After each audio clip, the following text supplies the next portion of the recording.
Welcome, everybody, to the Grueling Truths. BetNow.eu presents NFL Show. Of course, normally, I am Mike Goodpaster.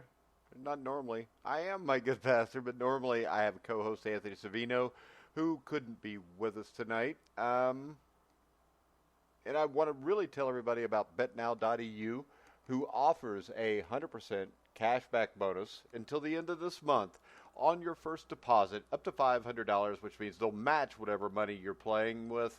It gives you a little bit of house money to play with, and it's always good to play with house money. What you've got to do is just go to betnow.eu, use the promo code TRUTH100 to get that cashback bonus. You can also go to thegruelingtruth.com, click on the banner at the top of the page to get it also. All right, guys, today, if you listen to the NFL show, that was me and Anthony doing a little NFL news, because we actually forgot that this was Friday, which we apologize for. We pick the games every Friday. We pick them straight up. But I do encourage you to go listen to the gruelingtruth.com's NFL Weekly Pick'em Show, which is on every Tuesday night at 9 o'clock. You can find it on the website. And we pick every game with the point spread with myself, Brian Schmidt, Matt Andrews-Cabbage, Scott Wilson. So make sure you check that out. We're going to start off with Sunday's 1 o'clock games. And the first game up is the Atlanta Falcons against the Tennessee Titans. The Falcons are a team that is 1-2 and struggling. So is Tennessee, but for different reasons. Atlanta, Matt Ryan playing under offensive coordinator Dirk Cutter feels really familiar, as we've done this before. The throws are deep. The plays of Julio Jones, I think, are prettier, and the mistakes are actually more costly. And Ryan's vertical aggression under Cutter, who returned to the team after a solid run as a coordinator from 2012 through 14 before his tenure with the Tampa Bay Buccaneers as their head coach, is just more fun to watch as a team. But it results in a roller coaster that causes motion sickness for Falcons fans. On the other side, there's no motion sickness. There's just sickness for Tennessee Titans fans. They started off the season with a huge win over the Cleveland Browns, which gave everybody a little bit of confidence there that maybe this team was going to be a little bit different. But still, we have the issue of Marcus Mariota at the quarterback position. And the same issues no matter what offensive coordinator the Titans throw at him. He's a mobile quarterback, but he doesn't evade pressure in the pocket very well. He holds the ball forever. And, you've got to have a quick release. You've got to be able to move your feet quickly in the pocket. Mariota can't do that. And at some point, you've got to wonder when Ryan Tannehill gets the call for this team. And if Ryan Tannehill doesn't get that call soon, I think the season's going to be lost. Even if Tannehill does, Tannehill's been shaky at times too, but I think he's more proven at the NFL quarterback, or at the NFL level at quarterback, than what Mariota is. Now, when we look at this game, it's in Atlanta, which gives Atlanta an advantage there. And Atlanta's defensive line, I think, has been deep this season. And, when you look at that, I don't see any way to pick this game other than the Falcons win this game. I'm going to say Falcons 34-17 over the Titans. And Atlanta gets back to 500, and maybe they've got a chance to do something from here on out this year, because Matt Ryan and Julio Jones are still a potent force. If they can get some defensive help there, get some guys back from injury, I think that'll help a lot also. Next up, we're going to go to New Jersey, MetLife Stadium, where Daniel Jones, who coming off an amazing come-from-behind win, final drive last week against the Tampa Bay Buccaneers, will go up against the Washington Redskins. And when you look at this, there's no Saquon Barkley for probably more than a month, and the entire defense is not very good. The offensive line looked like it was improving in New York, but in Tampa, that had to be troubling also. But the Redskins have Jay Gruden as the head coach. I think Kirk Cousins is the least of their problems right now. But if Nate Solder can do a job on stopping a little bit of that pressure, I think Daniel Jones will have a successful home debut with the New York Giants. I think the New York Giants win this game over the Washington Redskins 27-17, which will give them 2 wins in a row. Are they back? No, because the defense is still an issue. Injuries are still an issue on the offensive side, especially when it comes to the weapons. Next up, we get the Los Angeles Chargers and the Miami Dolphins. What more can be said about the Miami Dolphins? This has already been said. This is a team that looks like they're headed for 0-16. The Chargers will have Melvin Gordon back, but that won't be this week. But it won't matter here. I think that the Chargers win this game 31-10. So that's actually a close game, maybe a little bit of an improvement for the Miami Dolphins. We transition to Indianapolis where the Colts play the Raiders. And this is a game I've seen a lot of people pick close. I don't see it. I know Raider fans are complaining about Derek Carr, but the problem is a tepid Raiders defense, a bad offensive line. Even if wide receiver T.Y. Hilton doesn't play because of a quad injury, the Colts are going to win this game. Offensively, the Colts are very good. Defensively, there's a lot of questions. But when I look at this, I'm going to say the Colts win this game 38-21.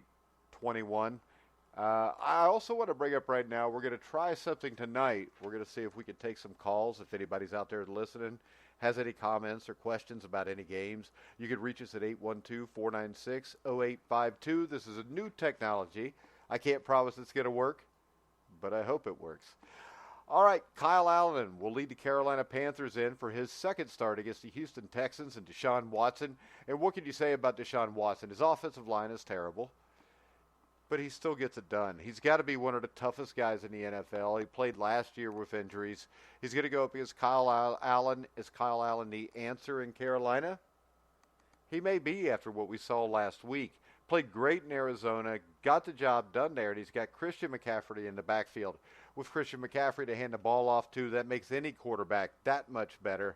So this has got to be the Panthers. I think the Panthers, the Texans. I don't know, guys. I'm going to go with the Panthers in the upset. I like Kyle Allen. I think he's going to get it done. I think that the Carolina Panthers defense will have success against the Houston Texans offensive line. So when I look at this, I'm just going to go with the Carolina Panthers to win a close game, 27-24. All right, guys, real quick, we're going to take a break, listen to a commercial from one of our sponsors, and we will be back right after this. Join BetNow.eu, courtesy of the Grueling Truth Sports Network, and get a 50% welcome bonus on your first deposit up to $1,000. Just use the promo code TRUTH50. That's promo code TRUTH50. Hello, boxing fans. I'm Michael Montero of Montero on Boxing. You may have read my work in Boxing Monthly Magazine, Ring Magazine, or their associated websites, maybe Undisputed Champion Network. Maybe you've heard my segments on NBC Sports Radio or any of the other platforms where I do work regularly. I wanted to invite you to check out my podcast, The Neutral Corner. We upload it every Monday. It's available on iTunes, Stitcher, SoundCloud, YouTube, and of course at thegruelingtruth.net. Every week we go over the news, the rumors, the latest fights being put together. We analyze everything, give you the business behind the business, and then we review all the action that took place in the ring during the prior week around the world. Not just the big popular fights, but all the fights, including the little guys. And then, of course, we preview the action coming up this week. Hello. Again, Michael Montero, The Neutral Corner. All right, guys, we are back. We're live, Cole. We've already started the show. I've already talked about 3 games. I want to welcome to the show. You can hear him every, Tuesday night on the Colts Weekly Show with Steve Risley, former Indiana basketball, I was going to say legend, but that'll blow his head up. Cole Hanna. How you doing, Cole? Doing pretty good, guys. Can't complain. Hey, no, guys, it's just me. I'm flying by myself, dog. All right, let's go ahead, and I'm going to let you give your opinion. Just give me a quick score on these games. These are the ones we've already touched on. Atlanta, Tennessee. Yeah, I think Atlanta's going to have this one in the bag, especially with the struggles Tennessee's facing. I'm not really sold on Mariota as a quarterback. I think his struggles have been pronounced, especially the offensive line. I don't think they can protect him, and Atlanta has a high-powered offense.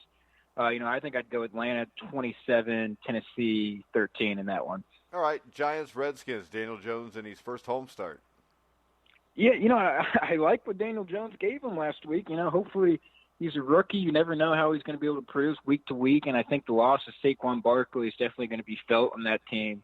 And it's definitely going to put Daniel Jones in a tough position, but Washington hasn't exactly been inspiring either. I guess I'd like to stick on the Daniel Jones bandwagon, maybe give him a second straight win. I'll go Giants 20, Washington 17. All right, Chargers, Dolphins. There's really no need to talk about that. This is yeah. How about the Colts, Raiders? You do a Colts show, you pick it the Colts. I think the Colts win this one pretty easy. Yeah, they should. Now, they do have some health issues going in this one. T.Y. Hilton is listed as doubtful to play. Darius Leonard's going to miss his second straight week with a concussion. But I just think the Colts at home have too many weapons. I think the ground attack is too strong. And Brissett, I think, showed a lot last week. I think the Colts win this one pretty comfortably. I'd go probably Colts 23, Oakland 13. All right, Houston, Carolina was the last game I picked before we went to commercial break. Yeah, Kyle Allen, I think, is he's the real deal. At least he looked like it for Carolina last week. But I think Houston at home, I think Deshaun Watson's a really up-and-coming young player. And I think Houston probably has a little bit more of a well-rounded team. I think I'd go Houston, but I think it's a close one. I'll go Houston 17, Carolina 14. Actually, I picked Carolina in that one. Really? Yeah. Well, hey, they looked good last week. So, I think that they have some talent. They have definitely some talent in that team. I think they underperformed maybe the first couple weeks. But I just think Houston at home, I'll give the home field advantage to them. All right, next up, the Kansas City Chiefs will travel to Detroit to face the undefeated Detroit Lions. Cole, what do you think about this one? Yeah, undefeated Detroit Lions is not something I thought we'd be seeing right now. But I just think Kansas City, all the weapons they have, Patrick Mahomes, he's the real deal. I just can't see Detroit coming out on top of this one, especially with what Mahomes has given you this year. I mean, he looks unstoppable right now. I got to go Kansas City until someone can prove to me that someone can stop that offense. Because right now, no one looks like they can stop them. They're pretty much firing on all cylinders. So I'll go, Kansas City 30, Detroit 17. Well, I'll give you this. Lions defense. Justin Coleman, I think, is playing like one of football's best slot corners. Darius Slay, I think, is living up to his nickname, Big Play. Trey Flowers has started making impact along with Ashawn Robinson on a very good defensive line. But Andy Reid and Patrick Mahomes have already made the Jaguars and Ravens, who have good defenses, look foolish. I do think Detroit will be able to score here. I don't think they'll be able to score enough. I think Kansas City 38, Detroit 28. But I think Detroit is a possible wild card team down the road. I like the way they play. And the thing that impresses me, not a lot of huge names. They play well as a unit together. Yeah. And they got to win at Philadelphia. I mean, which we saw last night. Philadelphia is still one of the best teams in this league, I think. No, Philadelphia is a legit team. I mean, that's a legit team in Detroit as well. They're definitely look impressive right now. But I think it's just like you said. I know they have some good defensive players, a pretty good defense, but just Patrick Mahomes and what Kansas City's done, I mean, they've looked unstoppable right now. And someone's got to prove they can stop them before I hop off that bandwagon, at least for me right now. All right, next up, the Baltimore Ravens are coming off a tough loss at Kansas City. We'll face the Cleveland Browns, who are just coming off a tough start to the season so far. When I look at this one, I think the Ravens defense is clearly worse than last year. I just don't think we know how much worse it is. And Lamar Jackson, to me, when he played a good defense, had some issues with consistency last week. Cleveland on the other side, though, I think this is a team that offensive line-wise is going to struggle all season. So I'm going to go with the Ravens to win this one, a close one, like 24-17. Yeah, I think I'm with you on Baltimore. I just think Cleveland has too many question marks, especially along that offensive line. They have all the flashy weapons on the outside, but Baker looks like he's regressed a little bit. I think a lot of that falls on the offensive line, not protecting him. But a little bit of that's on Baker as well, which, is weird because you thought the move to Freddie Kitchens was specifically with what he gave them on offense last year was to help Baker Mayfield, help him progress. At least so far, it's early on in the season. That has clearly not happened. I do still have some questions on Lamar Jackson, specifically how well he can throw the football. Can he throw it, enough to win at a high level in this league? I definitely think he can obviously win a lot of games, but when it comes down to it and playing good defenses, is he a quarterback that's going to get you over the top and kind of put your team on his shoulders? I don't know if he's that caliber of player yet, but I think when you get Cleveland at home, a team that's really kind of struggling big time, and they had the lofty expectations put on them from the beginning of the year and clearly have not lived up to that. And I just think Baltimore, at least to me, even though I still have some questions, I'm not sold on them as an elite team, even though some people want to put them in that category. Well, how about I this? just The reason people want to put them in that category is because the AFC is just not very good. You've got New England and Kansas City, and then you're looking for the third team. Yeah, that's fair. I mean, a lot of people are, there's a lot of different teams you could slot in that third spot. I mean, clearly, like you said, New England and Kansas City right now are far and away the best teams. I mean, number 3, there's a huge gap in between those teams. And Baltimore is going to be in the discussion. I'm just not sold on them right now as a team that's at least the number 3 team in the AFC. But against Cleveland at home, I got to go Baltimore. I think, Baltimore 28 here, Cleveland 14. I got to see more out of Baker before I start to put any confidence in that team right now. Yeah, well, I would have to see a head coach be on that team to put any confidence in him because Freddie Kitchens is in over his head. He's never been a head coach before. They named him the head coach because Baker and the players wanted him. And to me, that's really not that good of a sign. And it looks like Freddie is just kind of like the daycare teacher that's just trying to keep the kids from tearing everything apart. And it's not working so far. Next up, Orchard Park, New York, the undefeated Buffalo Bills. There's one you never thought you'd hear either. Will tangle with the undefeated New England Patriots. Now, I do have questions here because neither team's really beat anybody yet. So we really don't know what to make of this. And I think the Patriots, their offense looks good. The defense is dominating. I mean, they've scored more points than they've given up. I think the Bills are going to stay in this game. I don't think they're going to be able to score many points, but I think they're going to be able to limit New England a little bit. I think New England beats Buffalo 20-10. Yeah, that's probably a fair guess. Neither team has really beaten anyone. I know Buffalo's 3-0, but the Jets, the Giants, and the Bengals are not exactly the scariest. Don't talk crap about the Bengals. Just say the Jets and the Giants. You got to be objective here. But and New England's kind of the same way. Pittsburgh, obviously they had been Roethlisberger, but they still weren't looking like the Pittsburgh we've been accustomed to seeing. And Miami, who's very clearly the worst team in the NFL right now, and the Jets. So not any better really for New England from a strength of schedule standpoint. But obviously we've seen New England be dominant for so many years, and there's obviously no sign they're anywhere close to stopping. So they get the benefit of the doubt there. Buffalo, on the other hand, is kind of an up-and-coming team that we don't really know where to peg them. They don't have the history New England has. And I know they're playing at home, and like you said, I think it'll be a close game. I think they'll hang around there for a little bit. I don't think this will be another dominating win for New England. But I just don't see Buffalo having, enough in the tank to really come close to winning this one. I think New England will pull away in the second half. And I'm not sure Buffalo can really slow down that offense with the way they have it rolling right now. I go New England 28, Buffalo 17. All right. Well, that's scoring 17 points. That's better than everybody else does. But I do like the Bills. My question is Josh Allen, though. He's made plays at the end of games to win them, but he turns the ball over a fair amount. So, I don't know. You can't turn the ball over against New England. That's the last thing you can do if you're trying to win that game. So, and not a lot of touchdowns either, at least from a throwing standpoint. 3 touchdowns, 3 interceptions are obviously not a great touchdown-interception ratio.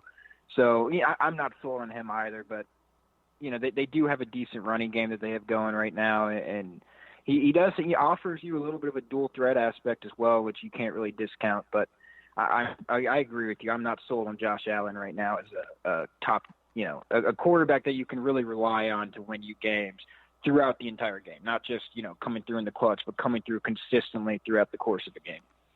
All right, next up, the Los Angeles Rams, the defending NFC champions, will battle the Tampa Bay Buccaneers in a rematch of the 1979 NFC Championship game. Cole, did you know that one? I did not. No, that's news. Oh, come on, Cole. You got to know the history. Little bit before my time. Jeez. All right.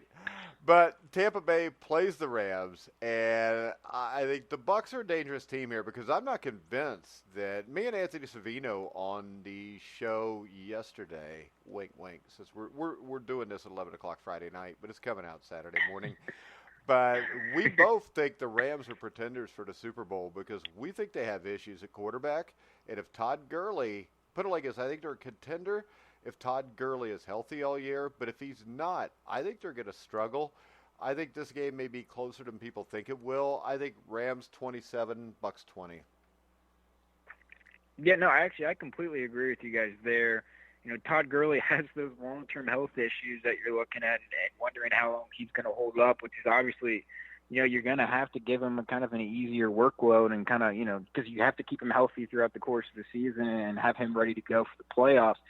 And I think he's clearly their best offensive player. Nick Foles, I don't know what to make of not Nick Foles. Jared Goff, sorry. Going back in time there. But but I'm just not sold on Jared Goff at quarterback completely yet. I think he's a solid player. I'm not to take anything away from him. He's a solid guy.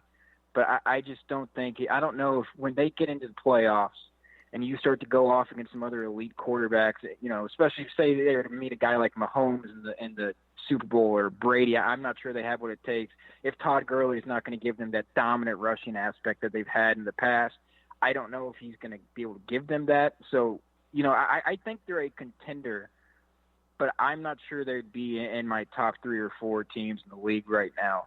But they're in the discussion, but I'm not sure they're a favorite. But Tampa Bay, I think, has their own, big question marks at quarterback. I'm not sure Jameis Winston's going to be the guy long-term there. I think he still has way too many mistakes at quarterback, another guy that turns the ball over a ton. So even though there's some questions surrounding Jared Goff, I think there's bigger questions with Jameis Winston at Tampa Bay. So I'd have to go Rams pretty easily in this one. I'll go Rams 27, Tampa Bay 10. All right, next up, Seattle Seahawks will play the Arizona Cardinals in Glendale, Arizona. And this is another one. I mean, the NFL is pretty weak anymore. This parity thing has turned into like 4 or 5 really good teams, and everybody else just kind of sucks to some extent here. And this is the same thing. I mean, to me, what do you like here? I mean, the thing that stands out to me is Russell Wilson's on one team. Yeah, and Seattle does have some talented defensive players, and they've always been able to have a pretty good defense. But I don't know. I was disappointed with them last week, and I know they looked not. They didn't live up to expectations week 1 against Cincinnati, and it's the first week of the season, and you didn't exactly know how bad Cincinnati was going to be necessarily. Hey, and then what did I tell you about that? Are you wanting to not be on the show anymore? Jeez. I'm trying to be objective here. And then you look at, again, Pittsburgh. You didn't know how bad Pittsburgh was going to be at the time with how they've looked, and they barely eked out that win. And then you go to New Orleans, and they play a New Orleans team minus Drew Brees at home, a game you thought that, hey, this is a game they need to win, and they drop it to Teddy Bridgewater and the Saints. So I was disappointed in their performance. But, and Arizona's still looking for that first win. I do like Kyler Murray. I think he's going to be a pretty good player. I know he has some question marks. I'm not sold that he's an elite-level quarterback, but I do think he brings an excitement level to Arizona and their team that they haven't maybe had in a long time. I'll go ahead. I think with Arizona at home, I think I'll pick an upset here. I think I'll go Arizona 20, Seattle 17. I'm disappointed in Seattle. I think they've really played below what I thought they were capable of. And I know they have Russell Wilson. He's really good. I'm not taking anything away from him, but I just think them going on the road here, and Arizona's probably desperate for that first win. I think I'll go with the upset here. Ooh, you go with the upset of the Cardinals or the Seahawks? Yeah. I think you're nuts. I'm going to take Seattle just because of Russell Wilson. It wouldn't surprise me if it goes the other way because I think the Seahawks ownership over the last 5 years has kind of done to Russell Wilson what Andrew Luck had done to him in Indianapolis his first 5 years, where they never really built him an offensive line. With Russell Wilson, they've kind of let the offensive line dissipate to nothing, and he's basically running for his life. But Russell Wilson's really good, so I'm gonna go with Russell Wilson. And I want to remind everybody right now, if you have a question, I don't know if this will work, but I'm told it will. You can call in at 812-496-0852. That's 812-496-0852. All right, next up, the Minnesota Vikings will take on the Chicago Bears. Now, this, I think, is a really interesting matchup. And with the Vikings, I think the question is, can Kirk Cousins just not screw it up? They've turned into a team that runs the ball with Dalvin Cook. They're very good on defense. The Chicago Bears, I think is a good team, but I think they screwed up letting Jordan Howard go. I don't know that they have enough weapons or the quarterback to be able to match what they did last season, Cole. And with that all being said, I think the Vikings go to Soldier Field and win 20-17. Yeah, I think I agree with you there as far as Minnesota taking this one. Chicago's another one of those teams similar to Seattle, who are kind of coming off a good year last year, had high expectations. And I really want to reiterate your point because I thought it was a very, very good thing to point out, is I think the loss of Jordan Howard really hurt them because I think Jordan Howard was a very good player. And you look at what he just did last night for Philadelphia.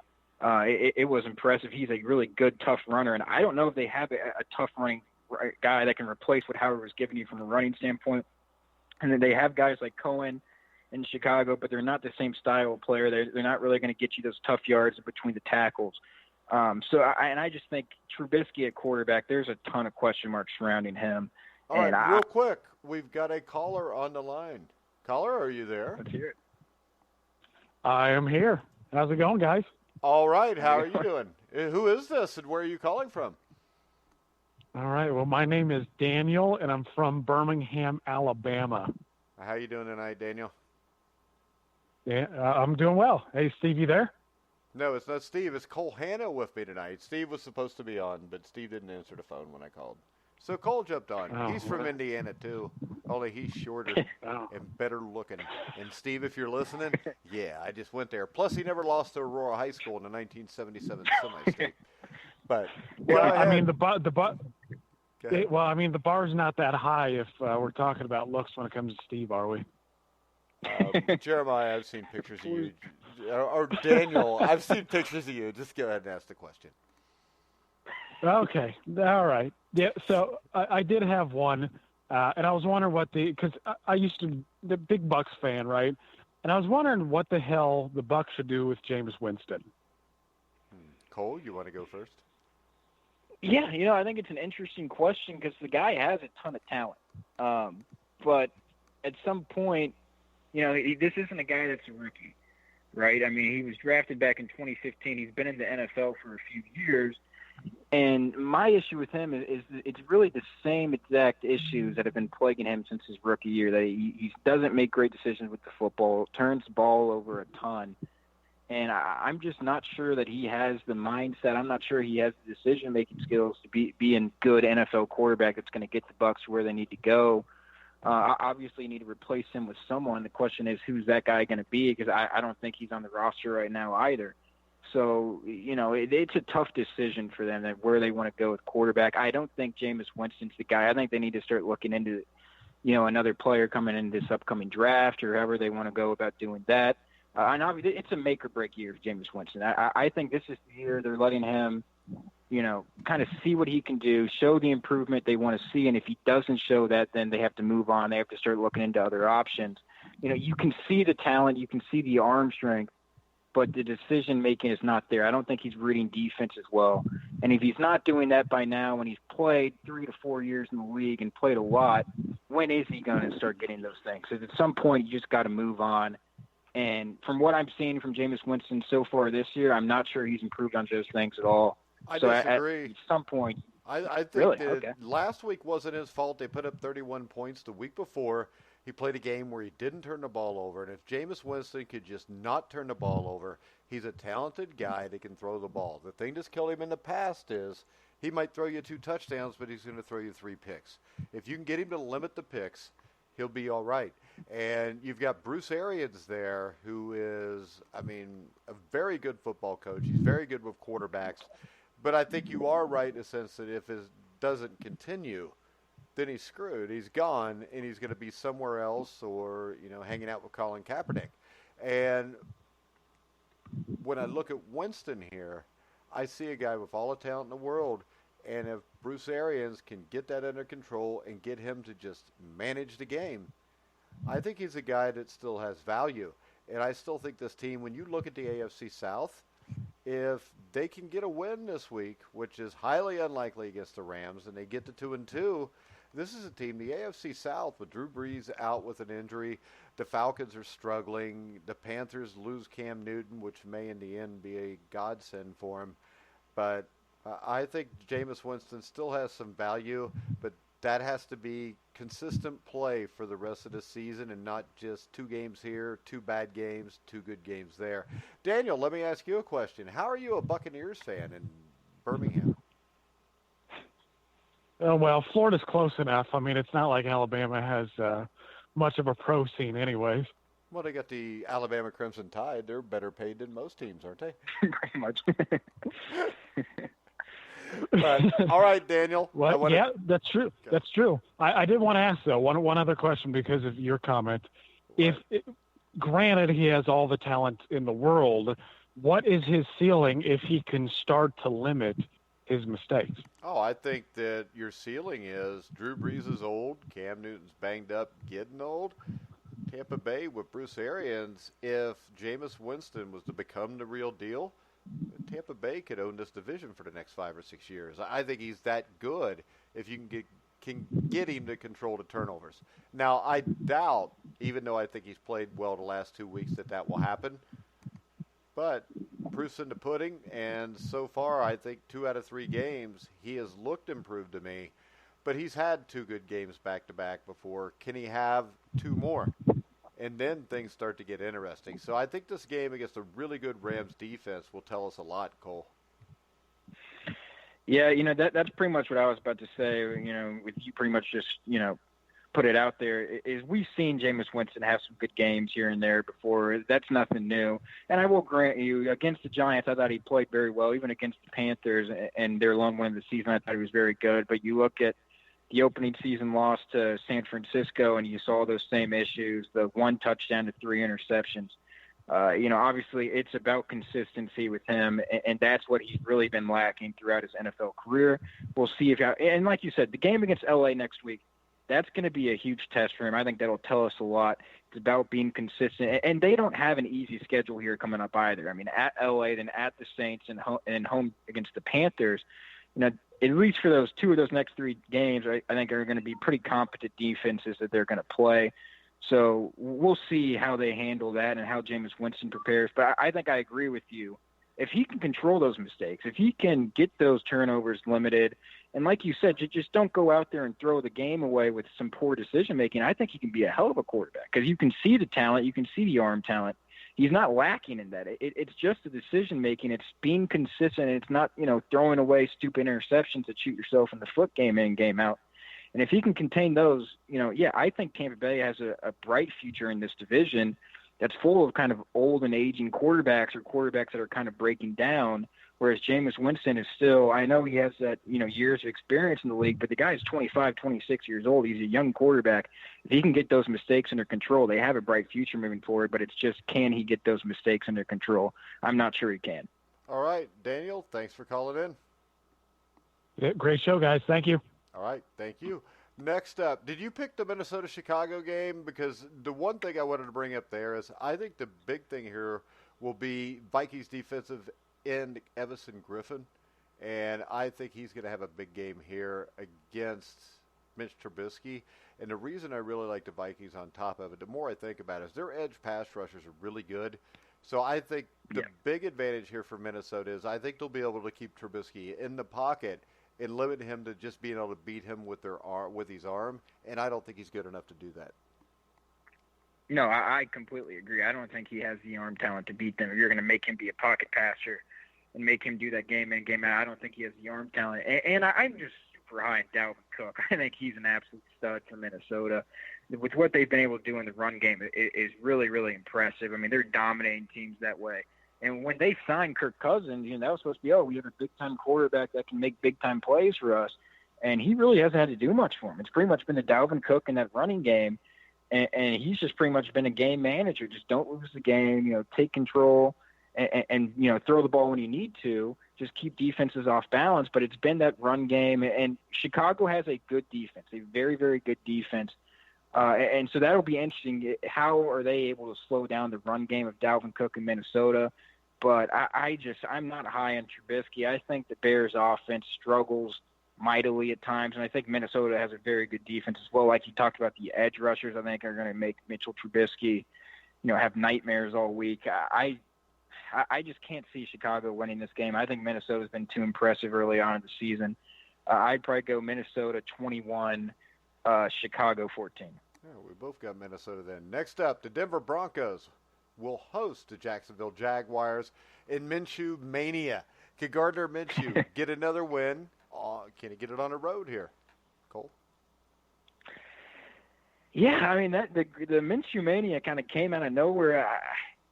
He looks like he's a legitimate quarterback right now, and Denver's kind of struggling. What shocks me about Denver, and I brought this up on the Colt Show last week when we kind of went on a tangent about Denver, is defensively. You've got Von Miller and Bradley Chubb on the outside. We're expected to be two elite pass rushers, and they have 0 sacks. 0 sacks on the season, which is absolutely shocking me defensively because you thought that'd be a strength of the team defensively, and it just hasn't panned out at all. I think Joe Flacco it has kind of been in a tough position where he's just been taking a lot of what the defense has given him. Just 2 touchdowns on the season. The passing game has not exactly been prolific. I don't know what to make of Jacksonville right now because they do have the drama surrounding the whole Jalen Ramsey situation. They have talent on defense. But I just kind of wonder, is Minshew going to come down to earth at some point, or is he going to keep doing this? And I'm not really sure what to make of that situation, but I just think Denver has been really disappointing as well. So I can really see this game going either way. I would not be surprised with either outcome, but I think I'm going to go Denver in this one. I think they'll get their first win of the season, and I think Minshew might struggle a little bit. I got to think Von Miller and Bradley Chubb on the outside are going to get going at some point and start to rack up some sacks, maybe against Jacksonville. So I guess I'll go Denver 17, Jacksonville 10. All right, next up, I've got to pick this game, and I'm kind of Denver's offense. I mean, Joe Flacco has not looked bad. The Broncos rank second in plays per drive and 6 in yards per drive, but they rank 24th in points per drive. And what that tells me is in the red zone, they're not very good. The red zone is an issue. I think a question here is Jalen Ramsey looks unlikely to play because he's sick, plus he has diarrhea and cramps. And I think he's got a bad sinus infection too. He just doesn't want to play. I'm going to take Jacksonville. I think they're going to be able to pressure Flacco. I think you're looking with Garrett Bowles and Elijah Wilkinson, 2 of the worst tackles on the same team outside of Cincinnati and Miami in the NFL. I think the Jaguars are going to be able to get to Flacco. I think they'll be able to run the ball a little bit with Fournette. And, I mean, it's been 3 weeks and we haven't seen a pass rush out of Chubb and them and Von Miller. So I'm just going to go with the Jaguars in a close game. I'll say 24-23. Wouldn't surprise me either way here. Sunday night, we have a matchup that if Drew Brees was, capable of playing, this would be an enormous game. Still a big game, though. The Saints are coming off a big win in Seattle. Nobody really expected them to get. The Cowboys so far look like the best team in the NFC, Cole. Yeah, with what Zeke Elliott back and healthy and finally under contract with that team, he's looked really good. Dak Prescott has been the big story out of Dallas with what he's given them from the quarterback position. I think Dak's kind of always been a little bit underrated, but with what he surprised me right now with what he's done. He's the number 1 quarterback in the NFL in QBR right now. 920 yards, 9 touchdowns, 2 interceptions. He's been very, very good, providing them a high level of play. And because of that, I think I have to go Dallas here. Obviously, the Saints without Drew Brees, you don't really know what to expect from them. And let's be honest, the offense for the Saints was not exactly prolific last week against Seattle. They did get, some defensive plays that helped to give them some momentum, get them some points on the board, and then obviously, some special teams touchdowns and stuff like that, which obviously helped the score look a little bit better for them offensively. I just think without Drew Brees and with the level of play Dak Prescott has given Dallas this season, and obviously the great running game they have behind that stud offensive line, and Amari Cooper on the outside is one of the best wide receivers, I got to go Dallas here. I know it's at New Orleans, but I just am really, really impressed with what Dak Prescott's given them. I think he's clearly the best quarterback in this matchup, and I think they'll squeak one out on the road. I'll go Dallas 24, New Orleans 21. All right, I think they're going to win by double digits. I don't even think this is a game. I think if you look at last week, Teddy Bridgewater played all right, but come on. It was Seattle basically giving the game away. I mean, they kept turning the ball over. Things went badly there from the start. I look at last year's matchup, and I know Anthony Savino, who usually does his show with me, always brings it up. But that 13-10 Cowboys win in prime time, I mean, I think, number one, it served notice that Leighton Vander Esch, Jalen Smith, that iteration of the Dallas defense was different. And that game also started a downfall for the Saints last year. They were never the same. When they came into that game, I know I thought the Saints were going to beat their ass, and me and Anthony argued about it, and the Cowboys came out and won. I really like Kellen Moore calling the plays. I think that he's a lot more creative than Peyton, and I think what he wants to do on offense matches Dak Prescott and what Dak Prescott is able to do more than what Jason Garrett was doing with Dak Prescott in the past. With that being said, I think Dallas wins this game 34-17.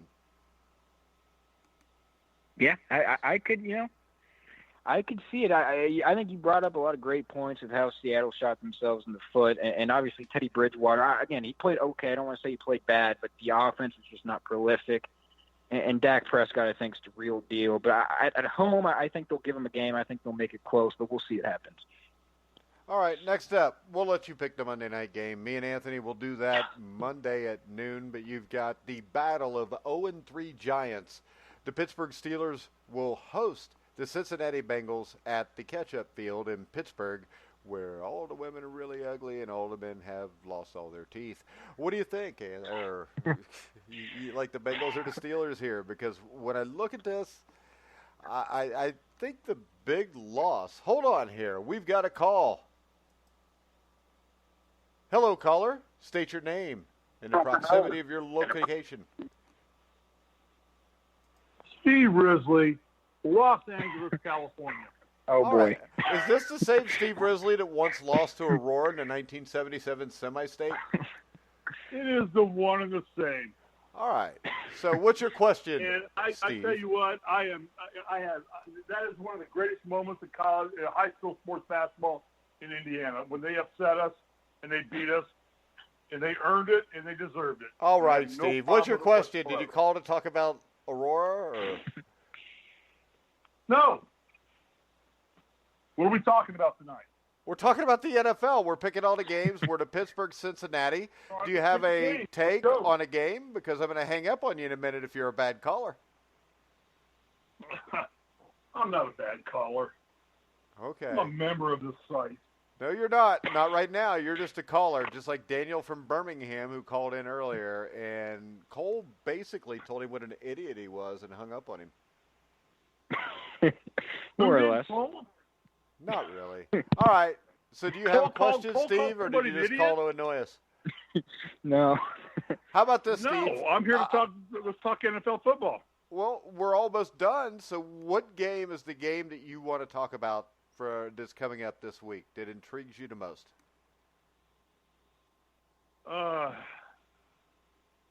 Well, it's got to be the Colts. Oh, jeez. They're playing the Raiders, Steve. Yeah, but the Raiders are dangerous. They are? How? They got Derek Carr. They got a lot of talent. Where? They've got inconsistent coaching, and it's the AFC South all of a sudden has become a very hot league, or conference or division, No, it isn't. whatever it is. The AFC South division is horrible. I don't think so. Well, what's Jacksonville's record? I mean, all these teams are 1-2 or 2-1. There's no team in the AFC South that is a threat to a Kansas City or a New England. So to say they're hot, I think is a stretch. I don't know if I agree with you on that. I think what the AFC South has going for it right now is there maybe isn't a team in that division you look at and say, wow, that team's really bad. Yeah, there's Especially nobody with that sucks. Yeah. There's no one that sucks. I think I agree. There's no one that's on the level of a New England or a Kansas City, although I'm not sure there really is anyone even close to that level in the rest of the AFC right now. No. I think Houston and Indianapolis are legit playoff contenders with how they're playing right now. Let me ask you guys a question about this. Has Mahomes shown some signs of, I don't want to say weakness, that's a wrong word, because, I mean, he's a big play Ray player. Has the league gone away from the big Ray play? Like, I watched Aaron Rodgers get beat last night or Monday night by or Thursday night by the Eagles. Yeah, has the big play Ray player gone? I think Aaron Rodgers is on an MVP season right now, but he couldn't get it done last night.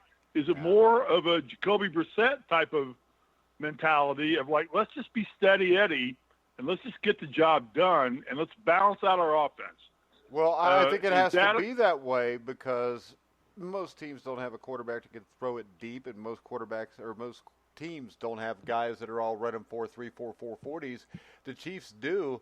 I don't see where Patrick Mahomes has shown any weakness. He's lit up everybody he's played. And if you ended the season right now, I think, Cole, he's by far the runaway MVP if you're going to give it to a quarterback. Oh, yeah, I don't think it's even close. I mean, what Mahomes is doing, it's unprecedented. I disagree. Okay, so who do you think would be the MVP? Tom Brady. Who can beat Tom Brady? Patrick, well, I mean, wait a second. We're not talking about who could beat Tom Brady. We're talking about the NFL MVP, and right now with the Kansas City Chiefs and Patrick Mahomes, they just beat the Baltimore Ravens, and they scored a lot of points on them. They played a good Jaguars defense, scored a lot of points on them. Tom Brady has played 3 Sisters of the Poor teams, so you can't really base anything on that. If you look at numbers, which is what you usually look at with the NFL MVP, Patrick Mahomes' numbers blow everybody else's away. I agree Tom Brady is the best quarterback in the NFL, but he's not the MVP because he hasn't beaten anybody yet. And let me tell you this. I think that the chances that Tom Brady is going to score 30 points in Buffalo are very small. I think the Buffalo defense is really good. We already talked about this game. I think Brady wins the game, but I think he wins it like 20-10. Patrick Mahomes' stats and the way he plays will make him the NFL MVP if the season continues the way it is right now. Well, who has Kansas City played? I just told you they played Baltimore and Jacksonville, who are both very good defensive teams. Yeah, but there's no doubt that Mahomes is the best offensive quarterback in the league right now. I mean, how would Brady no win? How would Brady be the He MVP? can fire things, but because Brady, the biggest target on anybody's back in the NFL right now, in my eyes, is Tom Brady. What's that mean? You still want to beat this character as much as you can beat him, more than you want to beat Mahomes. Yeah, I agree with you there. That's my opinion. I agree with you there, but the award is the most valuable player, not the most, valuable team. Most offensive player. No, Mahomes is the most offensive player. He's the offensive player of the year, no doubt. I give him that in a heartbeat. I mean, but say he's the most valuable player. All right, I'll tell you this. How about this, Steve? Let's look at it like this. Okay.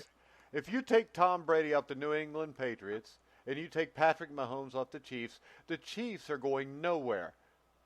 The Patriots still have Bill Belichick, and Jarrett Stidham is not that bad. So the most valuable player here is Patrick Mahomes because even if Brady is gone, Belichick is still there. Well, that goes back to my theory. He's the most offensive. He's the offensive player of the year. Mahomes is.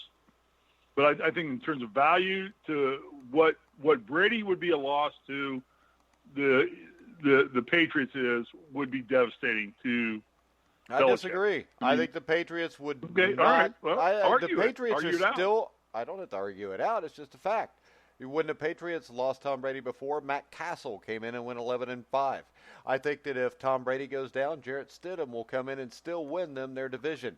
I think if Patrick Mahomes goes down, Kansas City doesn't win their division. Cole, what do you think? Yeah, no, I think I'd absolutely agree with that. Again, the thing with Patrick Mahomes here is statistically what he's done so far in his career is unprecedented. There's not a single quarterback who's ever been able to replicate what he's done throughout his career. I mean, it is truly unprecedented. And there are some good teams. Hang on, Cole. Go back and look at what Aaron Rodgers did his first 3 or 4 years in the league. Nowhere near. Aaron Rodgers, his first 2 years in the league, sat on the bench. All right, the first 2 or 3 years he played. I mean, when we got control of the football for the Green Bay Packers, he took him to Super Bowls. He won Super Bowls. No, he took him to a Super Bowl. I mean, Patrick Mahomes has won nothing yet. He's won nothing. Patrick Mahomes is 1-0. Steve, if you want to go down this route, we can do that. If you want to go, let's go there. Let's go there. If you want to go look at, here's Aaron Rodgers' first year, starting 4,000 yards passing, 28 touchdowns, 13 interceptions. Let's go look at Mahomes, 5,100 yards passing, 50 touchdowns to 12 interceptions. What are the rules changes? What are the rules changes? What are the rule changes in the last 10 years? Receivers so much time to throw the ball, Steve, and do those stuff. rule changes were in 1975. It's not the same game that Aaron Rodgers played when he came into this league. Oh, you're full of crap. It's not. You're full of crap. What year did Aaron Rodgers come into the league, Cole? What year did it, the year he came in or the year he started to really play? 2007. 2007. Yeah, and go back to the rules, and now we all these. What rules are different, Steve? Sorry, Mike. I actually had that wrong. 2008. Sorry, not 2007. So a year after that. Damn you, Cole. All right, hold on. Sounded like a dramatic movie moment, didn't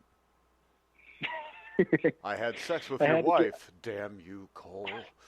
It's a soap opera. Steve likes soap operas. All right. I love soap operas. I watch Young and the Restless every day.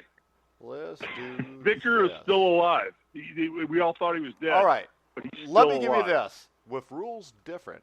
In 2008, now, the number one passer was Drew Brees. How many yards did Patrick Mahomes have in 2018, 10 years before? I have no idea. Patrick Mahomes in 2018 had 5,097 passing yards. All right. Drew Brees in 2008 had 5,060. Wait a minute. Are you going to shut up? Shut up. You got to listen because you're a caller. How many times did he throw the ball on average per game? He do it, 50 times a game? They had no running game. How many attempts did Patrick Mahomes have last year through the air, Steve, or Cole? 580. Okay.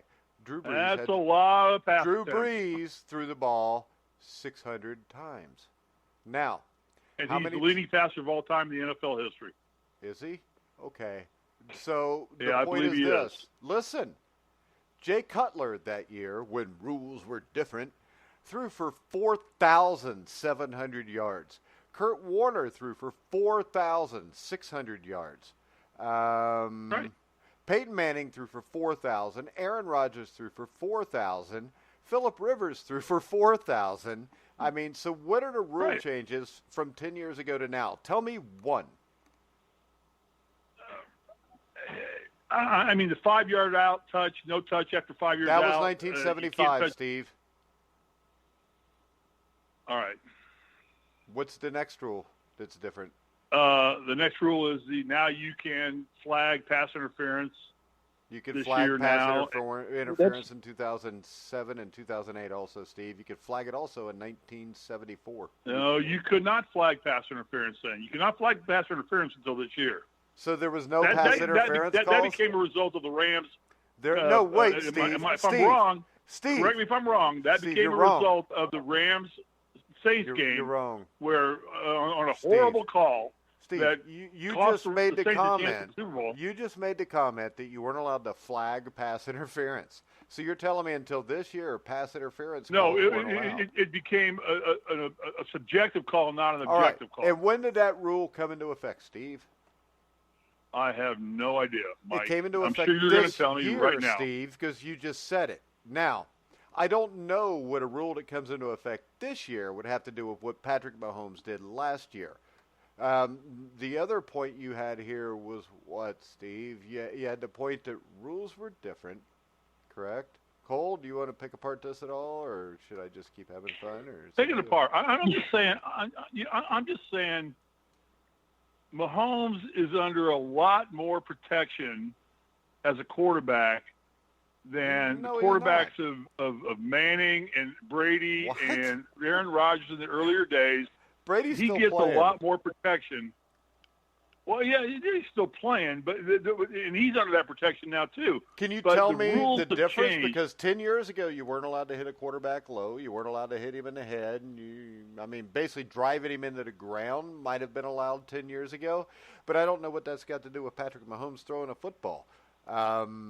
I think Patrick Mahomes is a Big Ray play. He's a I Big don't Ray know what player. a Big Ray play is. A Big Play Ray, He lives for the big play. He lives for the big play.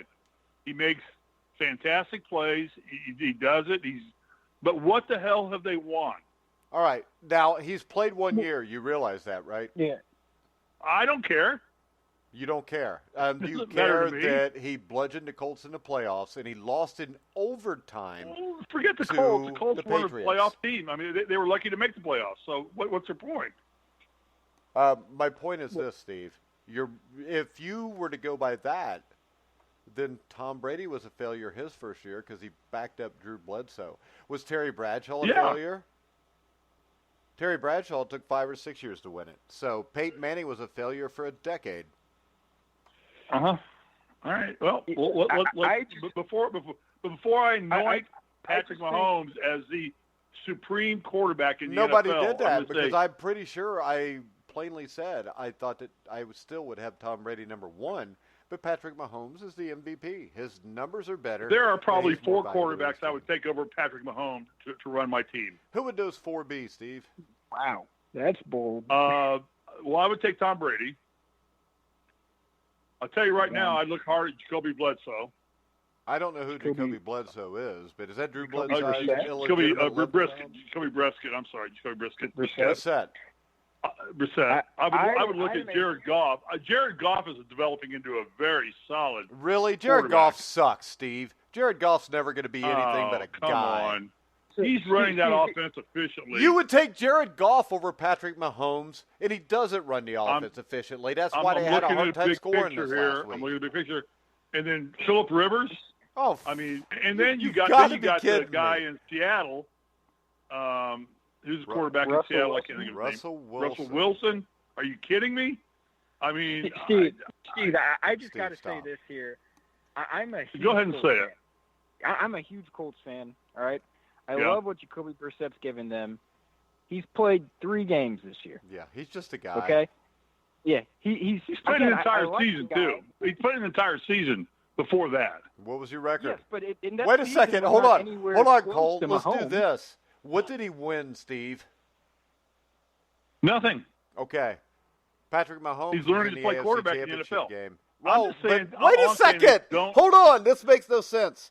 You're going to rip Patrick Mahomes, and in his first year, he threw 50 touchdown passes. And how many interceptions? Yeah, on an offense by a football coach, you arguably have said every show we've ever done together. Yeah, I think he sucks you don't as a like head coach, and Andy Patrick Reid. Mahomes still wins. It's an offense designed entirely to throw touchdown passes. That's all they do. Well, what They have virtually offense no running isn't? game. Steve, come on. Offense is designed to score points. You don't design something to not score points. So Steve, do you think the fact that they designed their offense Cole, we did a Colts show earlier this week, and we talked about what we loved about the Colts. And I'm not harping on the Colts because they're not a Super Bowl team this year at all. And Jacoby Brisket has got a lot to learn, but it's a balanced offense. We have But that Marlon has Mack. nothing to We have a do great with- running attack. We both talked about on our show how difficult it is to defend the Colts right now because they will run the play action pass. So They're let me living ask up you to play. this, We have Steve. talked about this. Let me ask you, Steve. Let me ask you this. Do you think that it's easier to be a great quarterback if you've got a great running game? Oh, I would think definitely it would be. Okay, so Patrick Mahomes is doing this without a great running game. So that to you doesn't And he's not make winning any anything. He's That's my won every point, game Mike. he's played Not this winning year. anything. Jacoby Brissett has not. No. Again, the Colts, Steve, the Colts should be 3-0. I mean, the Colts should be. Wait a second. aside You from know what? lame- You know what, Steve? Don't and be I'm busy, not shit. harping on the Colts. I'm just The saying. Bengals should be 2-1, short from but the difference a is weak this. leg on a kicker, Oh, we would be. The whatever. Colts would be 3-0 too. Maybe. Yeah. Again, Okay. Again, Steve, I get what you're saying about a balanced approach, but you've got to stop and think, yes, Kansas City isn't entirely centered around the passing attack by Patrick Mahomes, and a lot of that is because Patrick Mahomes is that good. Like, that's part of why the offense is entirely designed around him is because he's that good of a player. Him throwing the football that much is that effective. He's pretty much been unstoppable since he's gotten into the league for the most part. There are very few other quarterbacks who could run in that offense and do what he does. The only quarterbacks I've seen that could possibly do what he does in that offense are probably Aaron Rodgers and Russell Wilson. I would agree entirely, and that's the it. two names I would throw out. And I would bank on Aaron Rodgers and Russell Wilson over Patrick Mahomes. I would in big never game do plays. that. I would never do that. Aaron Rodgers has done nothing but lose big games since he won it in Super Bowl, 45? That's 10 years He's ago. having a heck of a year. I mean, He's having a terrible year. He had a good game last night, but game 1, they scored 10 points. Game 2, they scored 21 in the first half, got shut out in the second half. So really, going into last night, they'd averaged 15 points a game, and you're going to tell me that he's playing better than Patrick Mahomes. That's crazy. I think he's running his offense better than Patrick Mahomes. I think Patrick Mahomes is relying on talent and what do you think Aaron Rodgers relies on? How about this? Last night the Green Bay Packers couldn't run the ball to save their lives. Aaron Rodgers had to throw the ball 50 times. Neither can the Chiefs. Aaron Rodgers had to throw the ball 50 times, and he lost. What Patrick Mahomes does, they win. That is the difference. And right now, I don't think. And who have they played? Who are once the three opponents again, they played? I hate to tell you this, but they just beat the Baltimore Ravens, who were undefeated. They beat the Jacksonville Jaguars, who have one of the best secondaries in football. And they're what, 1-2, 1-3 now, or what? Something. Yeah, well, they're 1-2. Steve, can I just ask you this question here? If we're going to talk about Mahomes, Cole. okay, so we're going to talk about Mahomes and Mahomes as a player. So throw the Kansas City running game out the window. It doesn't matter. We're talking about Patrick Mahomes. What is it with Patrick Mahomes' game? Patrick Mahomes, not the rushing attack for Kansas City. Patrick Mahomes, what do you think the weakness is in his game right now? What he relies on big plays. He relies on big plays to succeed. He doesn't march. He's not a Tom Brady. He's not. He doesn't underscore. He doesn't underthrow. He relies on big plays, and he makes them. Right now, he's making them, but that can go away in a heartbeat. I mean, all you got to do is figure out how to defend him, and teams will figure that out easier than they'll figure out how to defend against like an Aaron Rodgers who can throw under you, and like a Jared Goff who takes the Rams offense. He's got weapons on the backfield, on the receiving side of the world.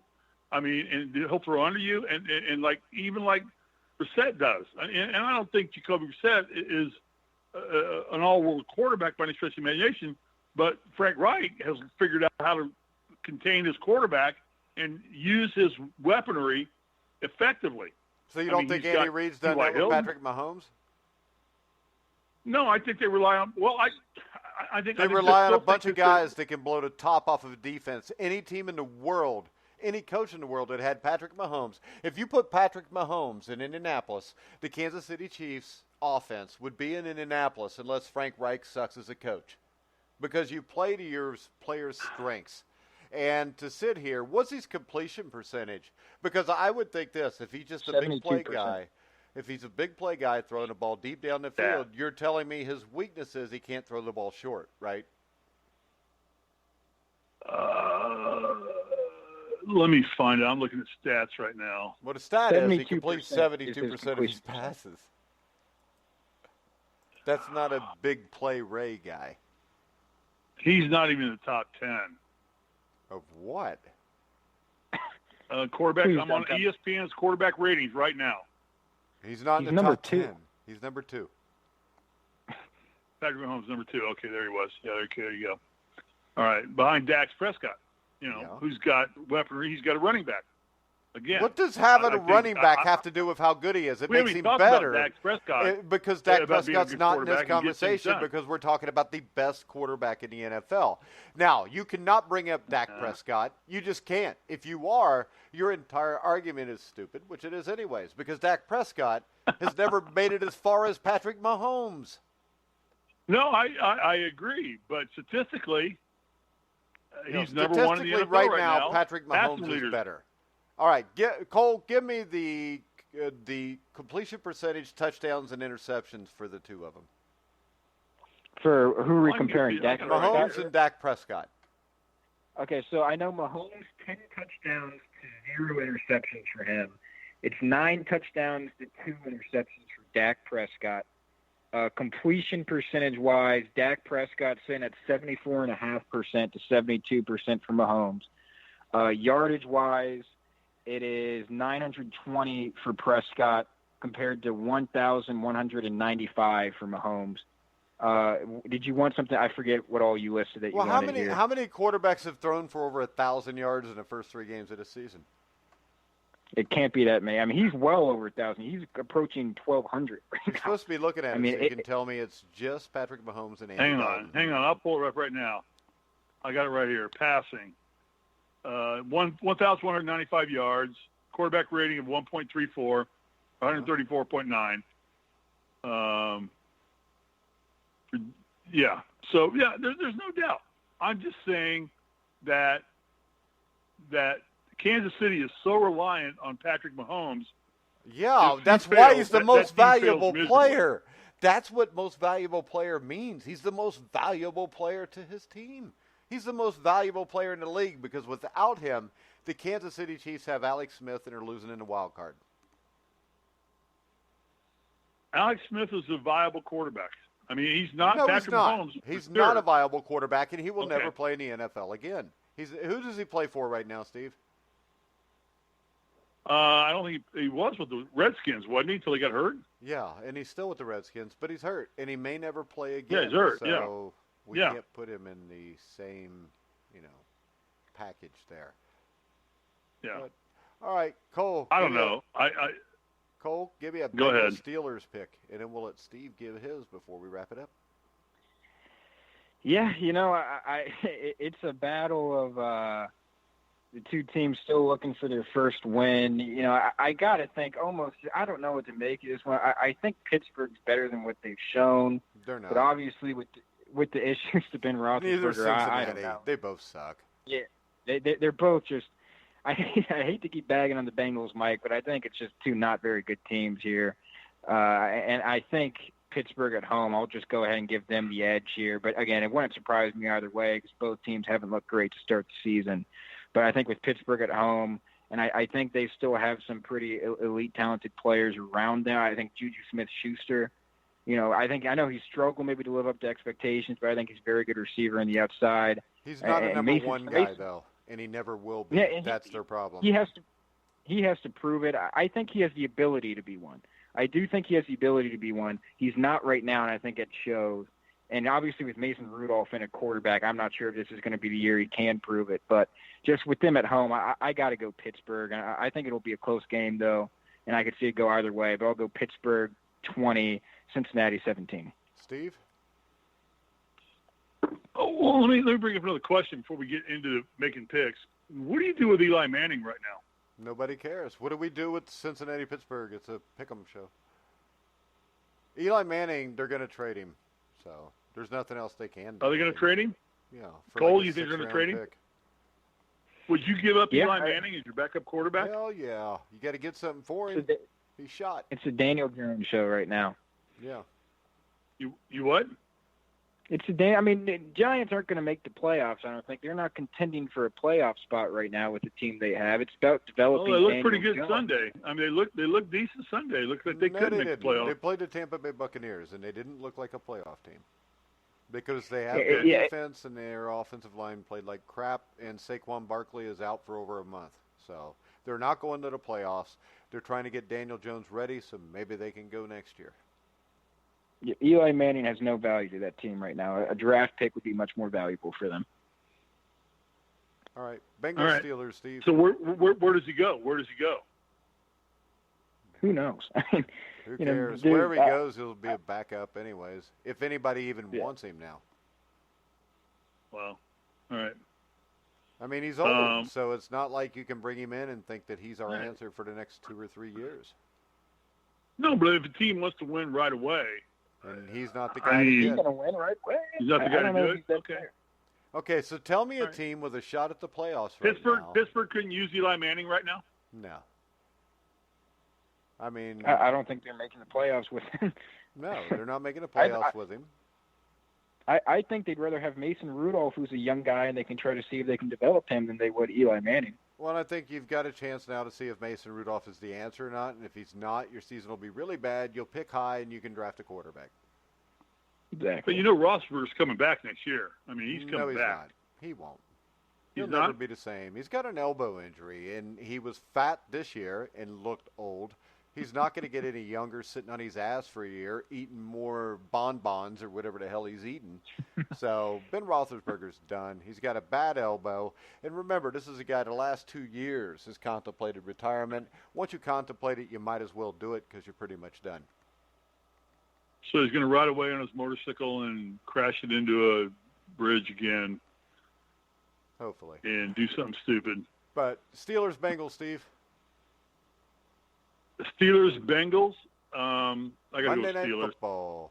Well, the Bengals. I mean, and I, you know what? I watched most of the Bengals game, and Andy Dalton.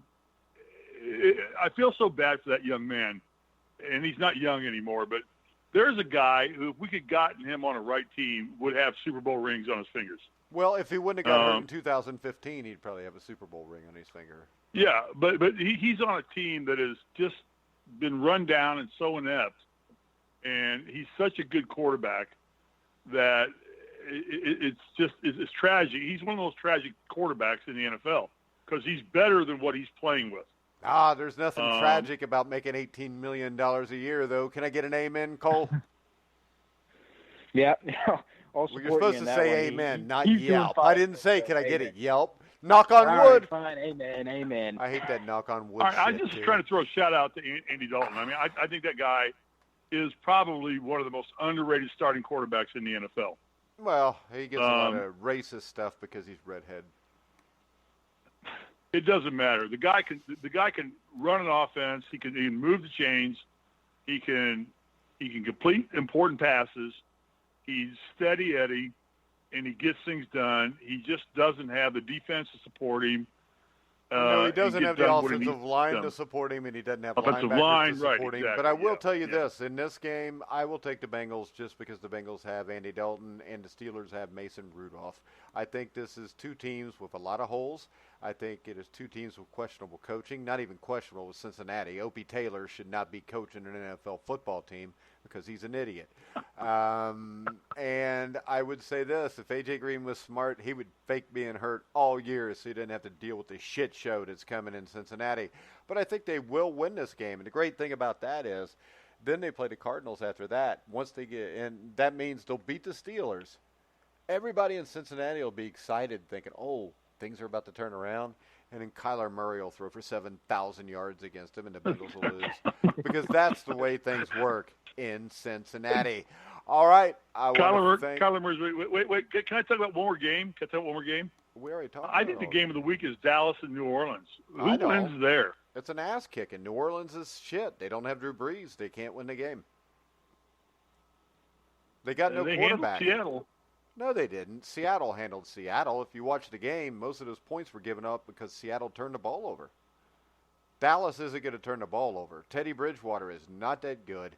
And remember, last year when Drew Brees was there and that offense was clicking, the Cowboys shut them out damn near 13-10. So I don't think this is even a game. I think that the Saints have some defensive issues.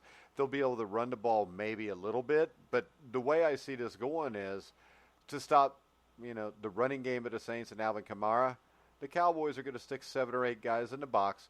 They're going to dare Teddy Bridgewater to beat them. And defensively, with their Van Der Esch's, the defensive backs they have, they're going to play man against the guys on the outside. And they're just going to stop the run, and they're going to batter Teddy Bridgewater. And the Cowboys will win this game by double digits. You can take that to the bank at betnow.eu, where right now you can get a 100% cashback bonus. And I got money. I got money in my account. I'm winning. I got money in my account. I got to bet it. You won't bet it though. And the one time I told you to bet it, you didn't bet it, and I was right. So. Yeah, you're right. How long is Gruden's lifespan at Oakland? Nobody cares. It's this year because they're moving to Vegas. This year? Yeah, they're moving to Vegas next year. He Yeah, didn't at the literally, he has Survive. one Cole, year what do you left. think? Cole, what do you think? How long is his lifespan? Yeah, literally 1 year He's in got a Oakland. 10-year, $100 million contract. He's literally He going gets to $10 million a Vegas year. next year to be the head coach, Steve. Yeah, he's out of Oakland after this year. I can guarantee you that. Yeah, and I don't Okay, think, the Raiders. Yeah, they're done. It's over with. But all right, we're gonna wrap it up. Do you have any final comments, Steve? I love the NFL. It's fun. I get up every morning in California, and 7 o'clock I'm watching a pregame, and games start out here at 10 o'clock in the morning. You guys are all still sleeping.